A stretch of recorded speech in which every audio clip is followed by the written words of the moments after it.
Sir గతంలో కూడా ఇదే పరిస్థితి కదా సార్, చంద్రబాబు నాయుడు గారిని అసెంబ్లీ గేట్ దగ్గర ఆపడం ఇవన్నీ కూడా రిపీట్ అవుతున్నాయి సార్. కావాలని చేయడం అంటారా ఇది కక్ష సాధింపుగా, లేకపోతే అక్కడ ఉన్న పరిస్థితులు ఆ రకంగా ఉన్నాయంటారా?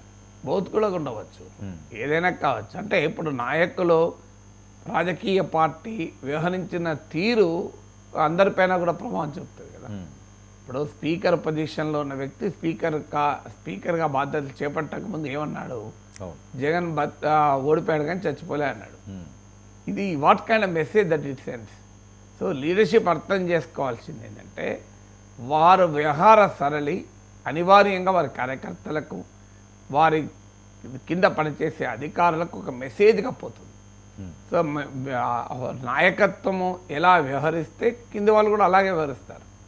జగన్మోహన్ రెడ్డి చంద్రబాబు నాయుడు పట్ల వ్యవహరించిందే కింద అధికారులకు కూడా అలాగే వ్యవహరిస్తారు కదా. అలాగే ఇప్పుడు టీడీపీ ఏ రకంగా జగన్ పట్ల వ్యవహరిస్తుందో, ప్రభుత్వం ఏ రకంగా వ్యవహరిస్తుందో కింద అధికారులు కూడా అదే రకంగా వ్యవహరిస్తారు. అది ప్రత్యేకంగా డైరెక్షన్ ఉన్నదా లేదా అన్నది కాదు. ఒకరు గౌరవిస్తే ఇంకొకరు గౌరవిస్తారు కదా. నీకు ఒకరు గౌరవించకపోతే ఇంకొకరు గౌరవించరు, మీరు ఎవరైనా చూడండి. సో ఇంట్లో మనం ఇప్పుడు మన తల్లిదండ్రులను నేను గౌరవించలేదు అనుకో, నా పిల్లలు నానమ్మని తాతయ్యని గౌరవించరు. ఎందుకంటే వాళ్ళకు మెసేజ్ ఎవరొకరు నాన్న ఇలా అంటాడా అని చెప్పి ఉండేవాళ్ళు ఉండొచ్చు బుద్ధిమంతులు. సో లేదు నేను గౌరవించని పిల్లలు కూడా ఉండొచ్చు. నార్మల్ ట్రెండ్ అయితే మన ప్రవర్తన కింది వారికి ఆటోమేటిక్గా ఆ గౌరవాన్ని ఇస్తుంది.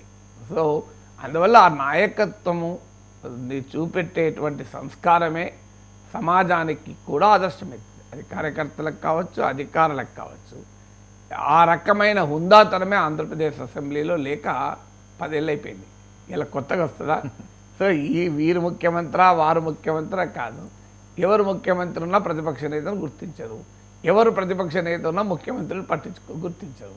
ప్రజలు ఇచ్చిన తీర్పును గుర్తించడానికి రాజకీయ నాయకులు సిద్ధంగా లేరు.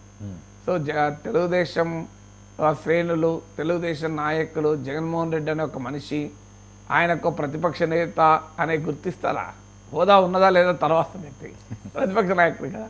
అయితే వాళ్ళు గుర్తించారు. అలాగే చంద్రబాబు నాయుడు గెలిచాడు, 164 సీట్లు వచ్చాయి, ప్రజలైనకు అధికారం ఇచ్చారు, ఆయన ముఖ్యమంత్రి, నేను గౌరవించాలి అనే యాటిట్యూడ్ జగన్మోహన్ రెడ్డికి ఉండదు, వైసీపీకి ఉండదు. గతంలో కూడా అదే పరిస్థితి.